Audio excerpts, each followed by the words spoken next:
What up, peeps and peepettes? MorbTron back, and a day or so after Black Armory released, I made a video giving my opinion on the DLC, explaining that, at the time, I did not think it was worth the initial investment, given that what we really didn't seem to get with Black Armory.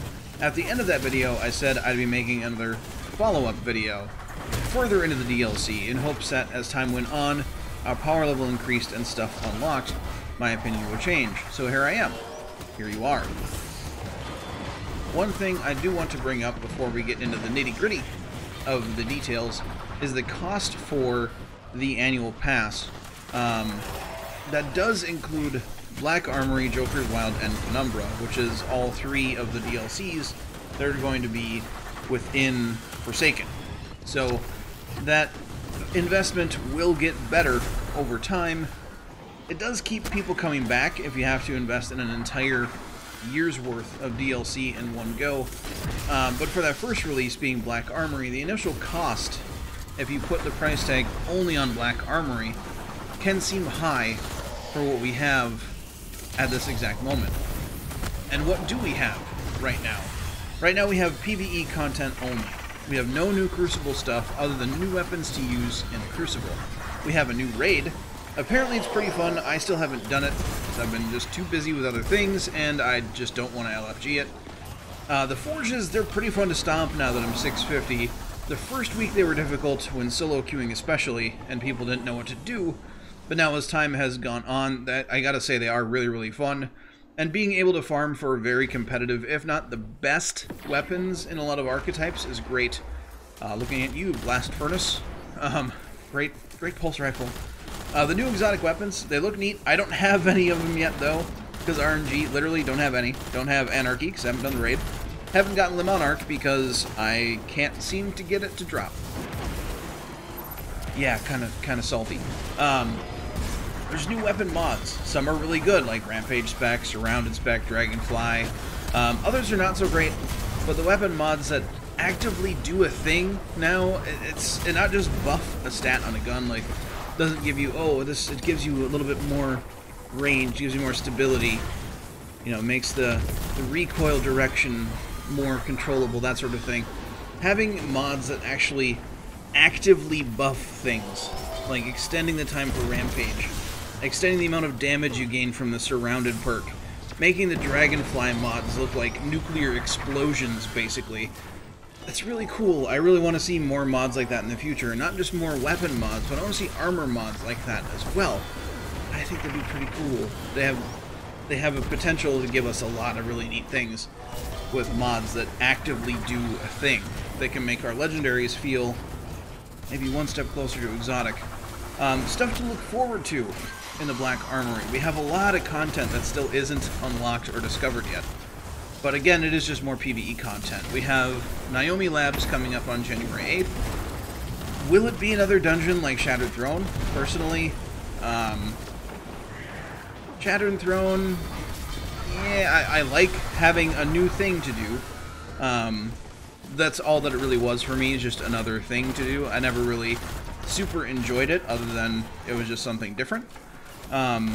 But we haven't really been given many details about Naomi Labs. Will it just be another, like, 3-person raid, or will it have its own personality? The Burgusian Forge, if I'm pronouncing that correctly, which probably unlocks after Naomi Labs goes live. It's been rumored that it can craft all Forge weapons, meaning you won't have to go to the Volunder Forge to craft the auto rifle, the sword, or the machine gun, or you won't have to go to the Izanagi Forge to craft the pulse rifle. If you have the frame, you can always just go to the Burgusian Forge, Burgusian, however you want to pronounce it, and all forges, or all Forge weapons can be crafted there. Maybe? I don't know. I think that's what I've heard. But I might just be having some sort of wishful thinking. Also, maybe the Jotun fusion rifle will unlock then. I've really been looking forward to playing with a Jotun, however you want to pronounce that too, fusion rifle. I'm a fan of fusion rifles. I just want a powerful fusion rifle. That's all I want. I want more. And we have, of course, the exotic quest as well, called The Draw, for presumably the last word. It'd be stupid if it wasn't. and that's on January 29th. Even though it will most likely start a quest with time gates like the Thunderlord quest, how that stretched out over 3 weeks, I'm still eagerly awaiting a chance to wield the last word again, and hope there's some juicy lore bringing us into Joker's Wild, which is the next Annual Pass DLC coming up. So, and also we have Crimson Days that starts on February 5th, which will most likely have new cosmetics and possibly armor, maybe a weapon to get. But that's not locked behind the Annual Pass. Any holiday events, like the one we're in right now, the Dawning or Crimson Days in the future, or anything like that, they're all just included with the base game. So if you're looking forward to that, and you don't have the Annual Pass, and you don't want to buy the Annual Pass, hey, you can still do Crimson Days just like everybody else can. And like I mentioned before, there are still 3 exotics to get. I want them. I want Jotun. There's the Izanagi's Burden sniper rifle, and of course, presumably, the last word. Now, the bad things that I want to talk about for Black Armory specifically, and I kind of hinted at them earlier, there's no new strikes, which I think is a huge negative, actually, to not have just more PvE, kind of everybody can do it sort of content. You know, we got new strikes in Curse of Osiris, we got new strikes in Warmind. You know, maybe we don't need 2 new strikes. Maybe just 1 new strike to throw in there would be good. Just something to shake up the strike playlist. Even if there's no Nightfall-specific loot to go along with it. It's just, I think, nice to just have a breath of fresh air just in that playlist, because the strike playlist itself can get pretty old pretty quick. Also, there's no new Crucible maps. They did recently just, you know, inject a bunch of new Crucible maps with that new failed game mode. I can't even remember, Breakout or Breakthrough, one of the two. But those maps kind of suck for regular Crucible, and it'd be nice to have some new maps, even some old maps brought back to Destiny 2. I'd be fine with that as well. Maybe not lock that behind DLC, you know, don't include that in the Annual Pass, but just give us more Crucible maps. It'd be nice to breathe variety into there as well. And also, there's no new vendor gear. With Curse of Osiris and Warmind, we had new Vanguard gear, we had new Crucible gear, and Gambit wasn't a thing, but it'd be nice, you know, as seasons progress, as we go from Season 3 to Season 4, from Season 4 to Season 5, from Season 5 to Season 6, it'd be nice to see a different, you know, Vanguard, Crucible, and Gambit armor set given to us. Even if they were just ornaments for the sets we already have. You know, making a whole new item doesn't need to happen, but maybe giving us a new visual tweak for the map, the gear that we already have would be nice. And it doesn't even need to be an entire new set of armor either. It can literally just be tweaks to that armor set. Maybe as the season goes on, you know, we're able to modify our armor a little bit. You know, maybe change how the way that your shoulder pads look on a Titan, or change up just how they shader, something like that.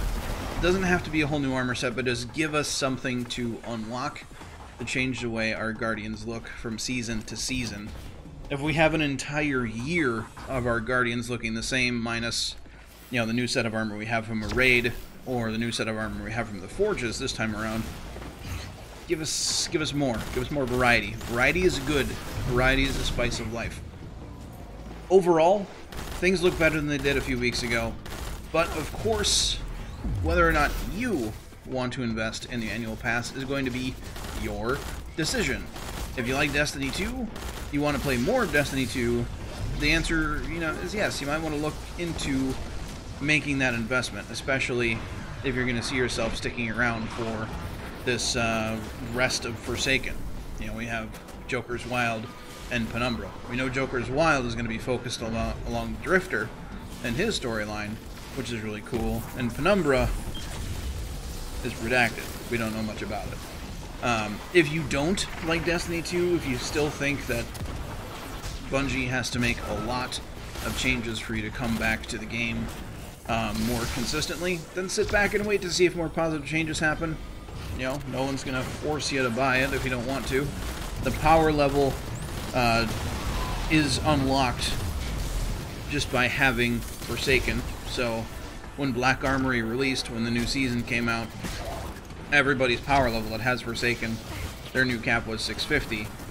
You had less ways of getting to that, but still, just as quickly as the rest of us can with it, you can get there as well. But let me know in the comment section down below, you know, do you already have the annual pass like myself? Like I'm sure a lot of people do that play this game regularly. Are you still on the fence about it? And if you are on the fence about it, what's your reasoning for it? What would be the thing that pushes you one way or the other? What would make you say, yes, now I want to make this investment? And what would make you say, you know what, no, I'm not gonna buy it. I'll wait to see what comes around for year 3 of Destiny 2 or whatever. Let me know in the comment section down below. I'm curious to see what my little community thinks about Destiny 2, because that's of course what I cover. And if you're here watching this video until the very end, obviously you want to know my opinion, so I want to know yours. Let me know in the comment section down below. But if you like this video, if you want to help support my channel, a positive rating is greatly appreciated. If you are new to the channel, you want to see more of my content, hit that subscribe button. But do not forget to have a good day, everybody, and I will catch you all next time.